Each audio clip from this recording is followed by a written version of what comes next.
ముఖ్యంగా మనం నమస్కారం పెట్టేటువంటి విధానంలో నమస్కారం పెట్టేటప్పుడు మన చేతులు రెండు ఇలా జోడించి మన యొక్క చేతులు నకుల్స్ ఉన్నాయి కదా, ఈ నకుల్స్ మన అనాహత చక్రాకి టచ్ అవ్వాలి. ఎప్పుడైతే మనం ఇలాగ నమస్కారం పెట్టినప్పుడు అనాహత చక్రాకి టచ్ అయినప్పుడు మీ ఎనర్జీ సెంటర్ ఏదైతే అనాహత అనేది ఓపెన్ అవుతుంది, ప్లస్ వెనకాల ఉన్నటువంటి అనాహత చక్రం కూడా ఓపెన్ అవుతుంది.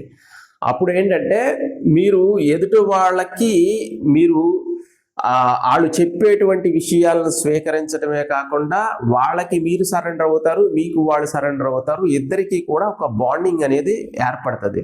ముఖ్యంగా మనం ఈ నమస్కార ముద్ర పెట్టినప్పుడు మన అనాహత చక్రం ఓపెన్ అవుతుంది. చాలా మంది రకరకాలుగా పెడుతుంటారు, కాబట్టి ఈ విషయం చెప్పడం జరుగుతుంది. అనాహత చక్ర కరెక్ట్గా పెట్టినప్పుడు మీకు సెన్సిటివిటీ ఉన్నవాళ్ళు క్లియర్గా నమస్కారం పెట్టినప్పుడు అనాహత చక్ర ఓపెన్ అవ్వటం అనేది సహజంగానే గమనించగలరు.